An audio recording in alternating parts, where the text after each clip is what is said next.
ग्रामीण भारत टीवी मध्य प्रदेश में हो रहे उपचुनाव की महाकवरेज के लिए आप पहुंचा है आगर मालवा जिले की आगर विधानसभा सीट पर। 3 नवंबर को प्रदेश की 28 सीटों के विधानसभा चुनाव में से एक सीट आगर भी है, लेकिन यहां उपचुनाव दल बदल की वजह से नहीं हो रहे। यहां सीट भाजपा विधायक मनोहर ऊंटवाल के निधन के चलते खाली हुई है। इस बार भाजपा ने उनके बेटे मनोज ऊंटवाल को प्रत्याशी बनाया है। कांग्रेस ने यहां से एक बार फिर विपिन वानखेड़े को अपना प्रत्याशी बनाया है। पिछले चुनाव में जीत हार का अंतर मात्र 2490 मत का था। यही कम अंतर बीजेपी की चिंता और कांग्रेस की उम्मीद बना हुआ है।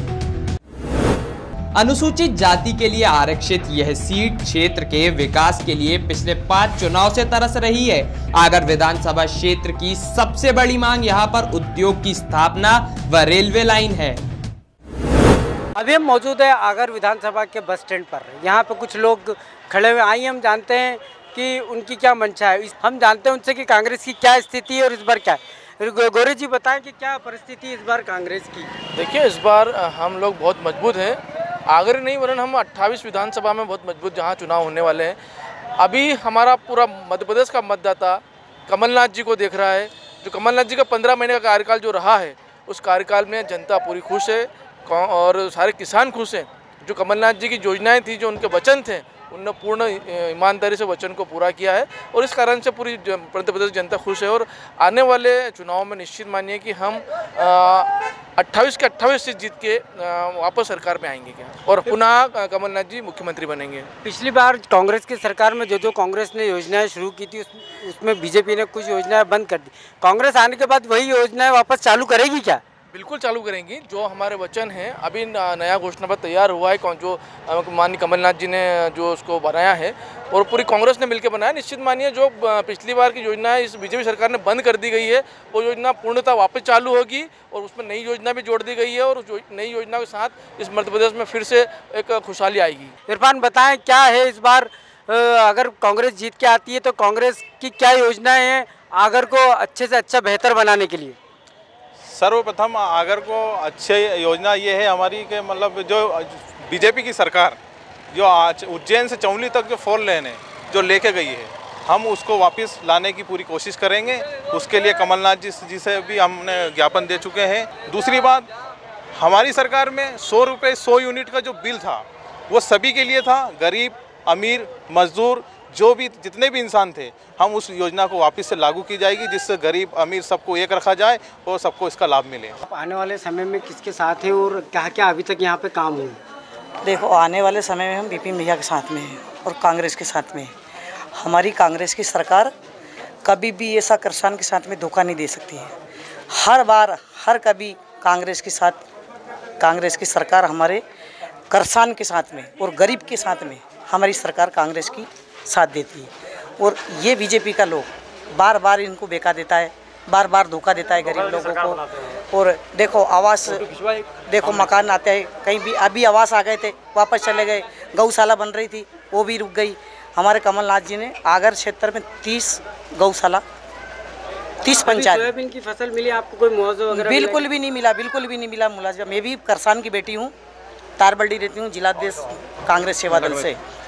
और अभी पहले हमारे अगले साल हमारे कमलनाथ जी ने बिना सर्वे के मुआवजा भी डाला और बीमा राशि भी डाल दी थी और 1.5 लाख से ऊपर का कर्जा भी हमारा माफ़ किया था। और अभी 10 रुपये 15 रुपये बीघा शिवराज ने बीमा डाला है हमारे साथ। सोयाबीन की फसल नहीं हुई कोई किसान की, मजदूरी भी नहीं है। अब सोयाबीन की फसल होती तो मजदूर काटता, खाने के लिए होता। इस विधानसभा क्षेत्र में किसानों और ग्रामीणों की अधिकता होने के कारण यहां पर किसानों और ग्रामीणों के मुद्दे को हर बार चुनाव में उपयोग में लाया जाता है, लेकिन चुनाव जीतने के बाद उन पर ध्यान नहीं दिया जाता है। यहाँ की जनता का कहना है कि 15 साल के भाजपा के शासन में यहाँ पर विकास के नाम पर कुछ नहीं हुआ है। यहाँ के मतदाताओं का कहना है कि पिछले चुनाव में कांग्रेस के प्रत्याशी विपिन वानखेड़े बहुत ही कम अंतर से चुनाव में हार गए थे, पर इसके बावजूद क्षेत्र के लोगों के लिए बहुत काम किए हैं उन्होंने। किसको मुख्यमंत्री बना हुआ देखना चाहते हैं? कमलनाथ जी को। क्यों कमलनाथ जी को क्यों देखना चाहेंगे आप? किसान हित में बहुत सारे उन्होंने काम किए। क्या क्या काम किए आपके गांव में अभी तक कांग्रेस के, इसमें क्या क्या काम हुआ? हमारे गांव में कर्ज माफ़ी हुई, किसानों को बीमा मिला, मतलब किसानों के हित में बहुत ही ज़्यादा काम करा कमलनाथ जी सरकार ने। अब जो बीजेपी की सरकार है इसमें बिल्कुल किसान प्रताड़ित है, बिल्कुल परेशान है, किसानों के हित में बिल्कुल भी नहीं है ये बीजेपी सरकार। लगता है आपको इस बार कौन जीत की ओर बढ़ रहा है आगर में? यहाँ पे विपिन वानखेड़े जीतेगा। क्यों विपिन वानखेड़े क्यों? विपिन वानखेड़े हर बात आके पूछता है। जब से वो पहले 10 साल हो गए उसको पूछते पूछते, अभी जो है 2-2,500 वोट से ही हारा था वो। लोगों ने खरीद के ने वोट ले लिए थे, मगर आपके तो 101% के 15 से 20,000 वोट से जीतेगा वो। हर आदमी का यही माहौल है कि विपिन वानखेड़े होना, विपिन वानखेड़े होना, जिधर जाओ उधर एक ही लहरें जाओ। वही भाजपा में इस सीट पर अंतरकलह मचा हुआ है। भाजपा के ही लोगों का कहना है कि स्थानीय व्यक्ति को ही मौका मिलना चाहिए, क्योंकि स्थानीय व्यक्ति ही आम लोगों से जुड़ा हुआ है। बाहरी उम्मीदवार उनकी मेहनत का फायदा उठा जाते हैं। सहानुभूति के चलते मनोज ऊंटवाल को प्रत्याशी बनाए जाने पर पार्टी में बहुत रोष है।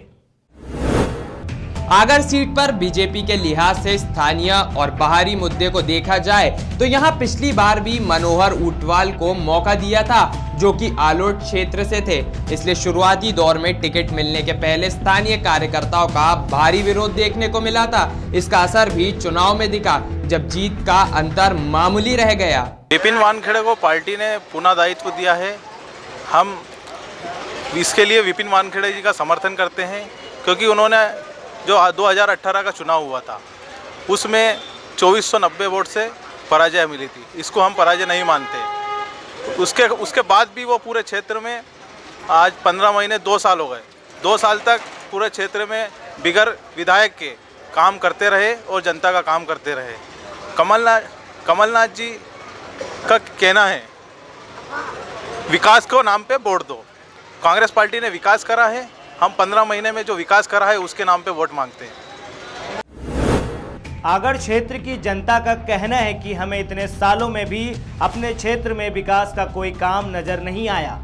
अगर आने वाले उपचुनाव में यहां की जनता ने बदलाव का मन बना लिया तो ये बात मनोज ऊंटवाल के लिए मुश्किल पैदा कर सकती है। खबरों में बने रहने के लिए ग्रामीण भारत टीवी को सब्सक्राइब कीजिए और बेल आइकॉन दबाना ना भूलें।